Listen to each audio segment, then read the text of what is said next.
Assalamualaikum warahmatullahi wabarakatuh. Hari ini kita akan masuk ke materi pertemuan 4, yaitu tentang Entity Relationship Diagram atau IRD. Kemarin udah kita bahas sedikit tentang simbol-simbol yang ada di IRD ya. Sekarang kita lebih lanjut, ini yang akan kita bahas dari mulai konsep, simbol, komponen, sampai dengan tahapan pembuatan IRD dan juga LRS. Yang pertama, kita bahas mengenai konsep dasar Entity Relationship. Apa itu Entity Relationship? Entity Relationship ini pertama kali diperkenalkan tahun 1976 oleh P.P. Chen. Nah, di sini ini adalah model yang dirancang untuk menggambarkan persepsi dari pemakai dan berisi objek-objek dasar yang disebut entity dan hubungan antara entity-entity tersebut yang disebut relationship.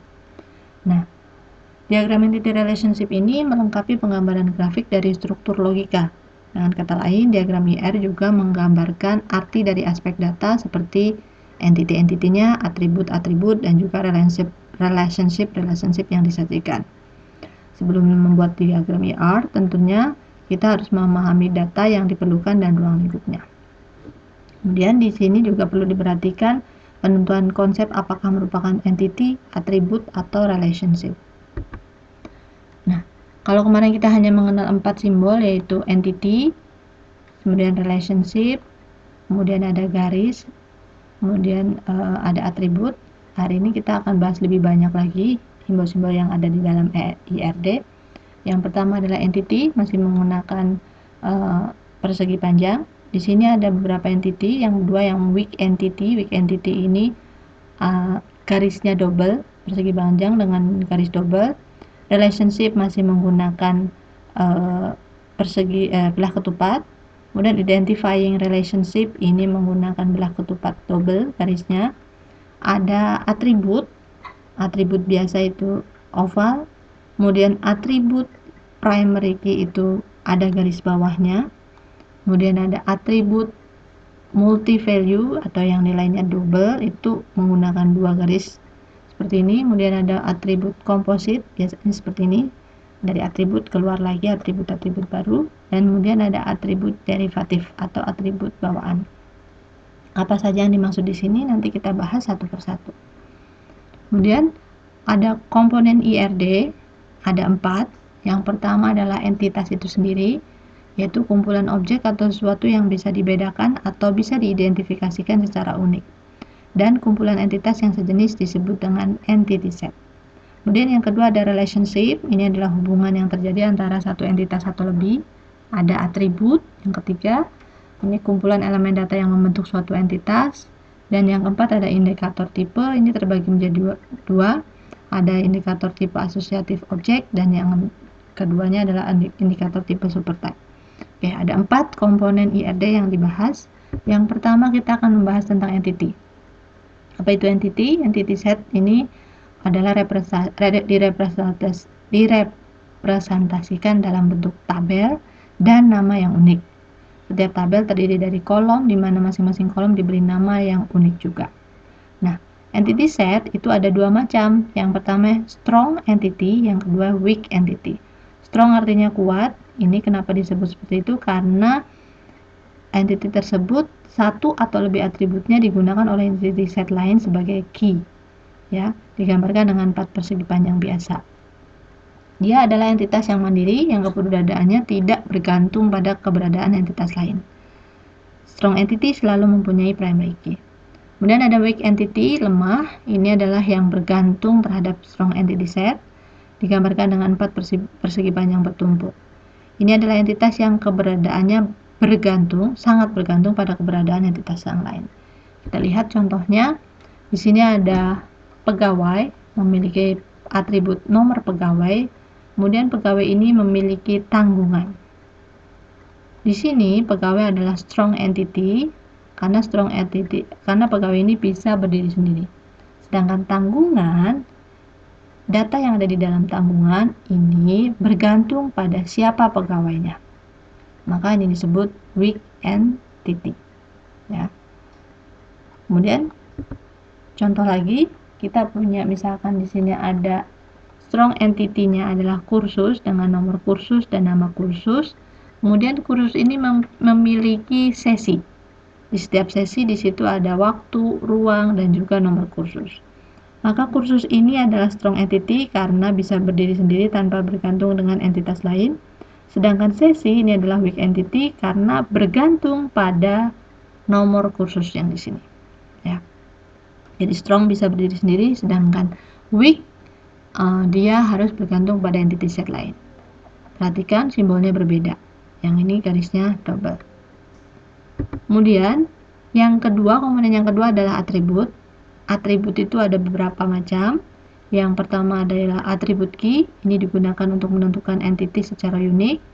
Atribut simple, nilainya itu tunggal.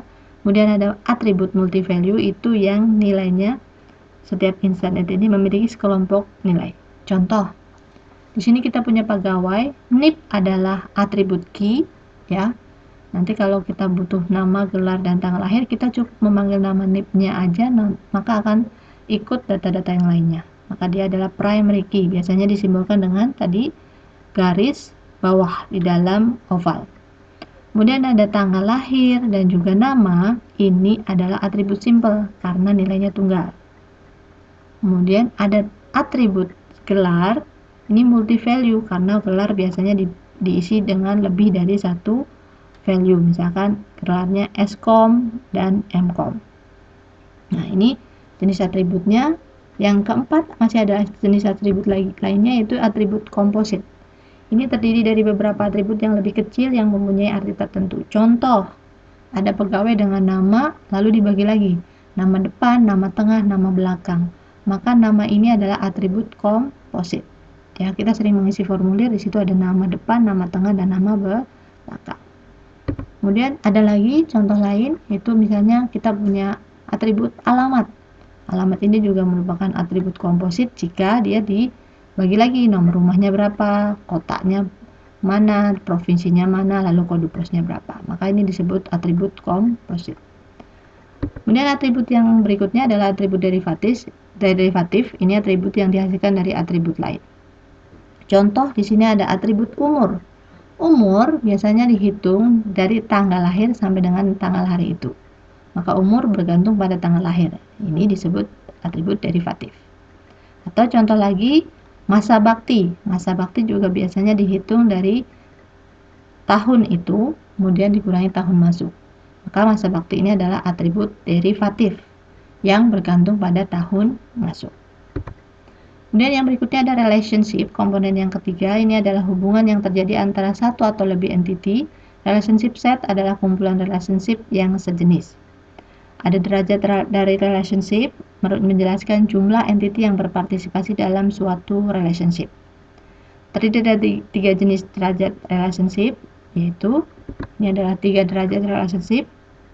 Unary degree, ini hanya berhubungan satu ya, pegawai melapor, lalu yang melapor adalah pegawai. Ini maka disebut derajat 1.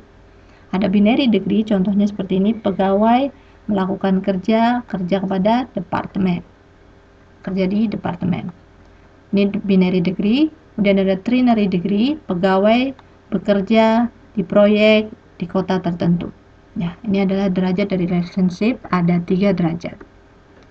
Kemudian komponen dari relationship juga punya yang namanya mapping cardinality, yaitu banyaknya entity yang bersesuaian dengan entity yang lain melalui relationship. Ada 3 macam, one to one, many to one, atau one to many, dan many to many. Contohnya seperti ini, one to one, pengemudi menyetir mobil. Maka satu pengemudi hanya menyetir satu mobil. Tidak bisa satu pengemudi menyetir 2 mobil. Atau sebaliknya, mobil hanya disetir oleh satu pengemudi. Tidak bisa satu mobil disetir oleh lebih dari satu pengemudi. Contoh lain, teh botol memiliki tutup. Satu teh botol hanya memiliki satu tutup. Satu tutup hanya bisa menutup satu teh botol. Relasi berikutnya misalnya, pegawai menerima gaji satu bulan. Maka gaji itu diberikan untuk pegawai, satu orang pegawai misalnya. Ini adalah relasi one to one. Kemudian ada relasi one to many, contoh, siswa banyak siswa dipandu oleh satu wali kelas. Kemudian, ini adalah one to many. Tadi contoh yang pertama sudah. Kemudian kita misalkan satu konsumen membeli banyak barang, maka ini termasuk relasi one to many. Ya, one to many, satu atau many to one. Kemudian relasi yang berikutnya adalah many to many. Contohnya, pegawai bekerja pada proyek. Banyak proyek yang dikerjakan oleh banyak pegawai. Misalnya pegawai A, B, C bekerja di proyek 1, 2, dan 3. Proyek 1, 2, 3 dikerjakan oleh pegawai A, B, C. Maka relasi seperti ini disebut relasi many to many.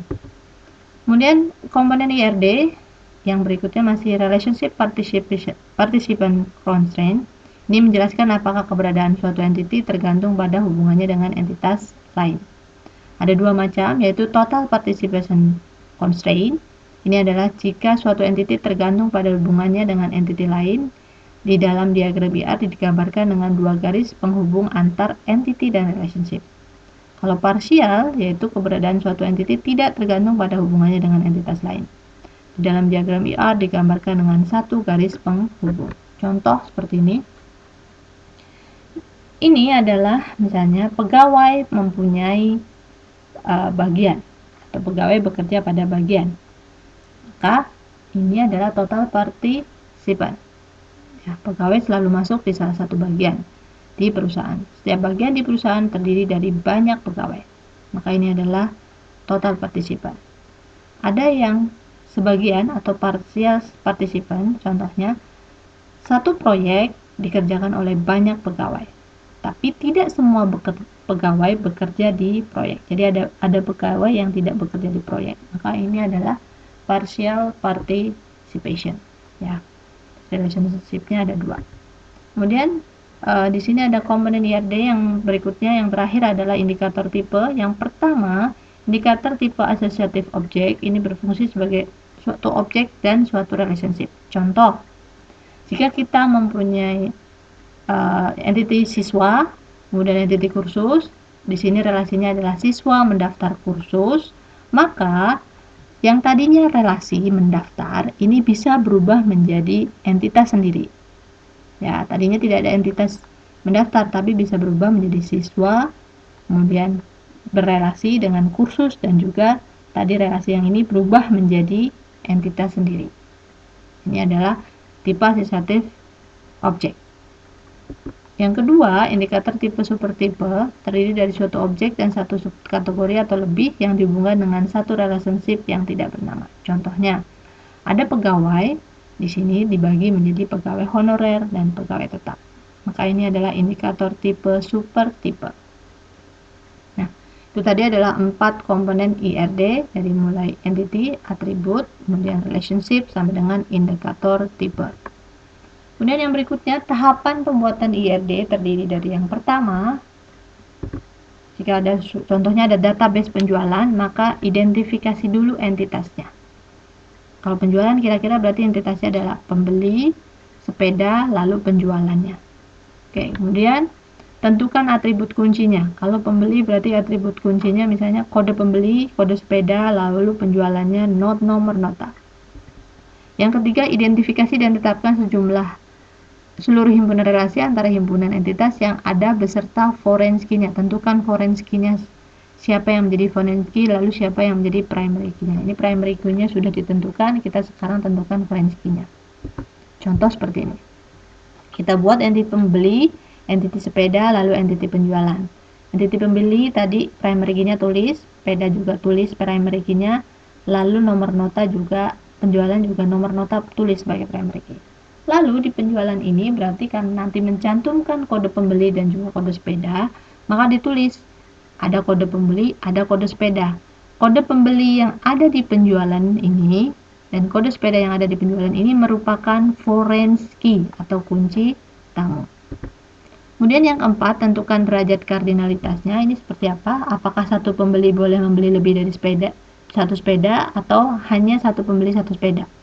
Jika lebih, maka tentukan satu pembeli boleh membeli lebih dari sepeda. One to many. Kemudian yang kelima, lengkapi himpunan entitasnya dan himpunan relasi dengan atribut bukan kunci. Nah, ini baru ada atribut kuncinya, ini ada atribut primary dan juga foreign key-nya. Berikutnya kita tentukan atributnya. Untuk pembeli berarti kira-kira seperti ini. Untuk sepeda berarti kira-kira seperti ini. Untuk penjualan berarti kurangnya adalah seperti ini. Maka sudah jadi satu IRD dalam database penjualan. Nah, di database ini juga bisa berubah menjadi seperti ini nantinya, ya. Pembeli melakukan pembelian, penjualan, kemudian sepeda membeli, terbeli, kemudian dicatat di sini. Nah, relasinya bisa berubah menjadi dua. Oke. Kemudian yang berikutnya, setelah kita membuat suatu IRD, tahap berikutnya adalah mentransformasikan diagram IRD ke dalam LRS. Apakah LRS itu? LRS ini adalah representasi dari struktur record pada tabel-tabel yang terbentuk dari hasil relasi antar himpunan entitas. Ya. Transformasi diagram IRD ke LRS merupakan kegiatan untuk membentuk data-data dari diagram entitas ke LRS. Setelah ditransformasikan, maka hasil akhir dari proses transformasi tersebut adalah diagram yang sudah dapat menggambarkan basis data yang digunakan. Nah, contoh ini adalah LRS. Cara membuat LRS yang sederhana. Pertama, jika kita punya relasi IRD seperti ini, supir, menyetir, taksi, lalu tentukan dulu kardinalitasnya. Ini adalah relasinya one to one. Ya, satu supir hanya bisa menyetir satu taksi hanya bisa dikemudikan oleh satu supir. Lalu tentukan dulu atributnya apa kira-kira seperti ini. Supir itu atributnya nomor supir, nama, alamat. Taksi atributnya nomor taksi, nopol, merek, tipe. Lalu bentuk LRS-nya. Dari supir berarti turunkan atributnya apa saja, taksi atributnya apa saja, tulis. PK ini maksudnya primary key, lalu ini adalah foreign key. Nomor supir ini ditarik dari sini. Maka buat garisnya, lalu tulis relasinya. One to one berarti 1, 1. Seperti ini boleh. Taksi, nomor supir menjadi kunci tamu di tabel taksi, atau boleh juga seperti ini. Ini ibu kebalik ya, ini harusnya taksi, ini supir. Nomor taksi menjadi menjadi foreign key di tabel supir. Ini harusnya tabel supir ya, ini tabel taksi. Oke. Yang kedua, LRS untuk relasinya one to many. Contohnya dosen membimbing banyak kelas, maka LRS yang terbentuk sama ya, kita buat dulu tabelnya apa saja tadi, terus kita tentukan dulu atributnya. Lalu buat dalam bentuk LRS. Ada NIP sebagai primary key, nama, alamat, ini untuk data dosennya, tabel dosen. Lalu tabel kelas ada kelas, primary key-nya, jurusan, semester, jumlah mahasiswa. Di sini kita tarik dosen ke NIP. Ini relasinya harusnya many, bukan one. One to many. Ya. Kemudian yang berikutnya, relasi yang LRS yang ketiga adalah tipe yang many to many. Contohnya mahasiswa mengikuti banyak mata kuliah diikuti oleh banyak mahasiswa. Tentukan relasinya, name, nama, alamat, mata kuliah atributnya seperti apa, tabel nilai juga atributnya seperti apa, lalu LRS-nya bentuk. Ada tabel mahasiswa, ada tabel mata kuliah, nanti akan disatukan dalam tabel nilai. Maka seperti ini. Name ditarik ke dalam tabel nilai, kode mata kuliah ditarik ke dalam tabel nilai, maka di sini mereka menjadi yang tadinya primary key, ketika ditarik ke tabel lain menjadi foreign key. Oke, ini adalah LRS. Berikutnya kita akan membahas studi kasus.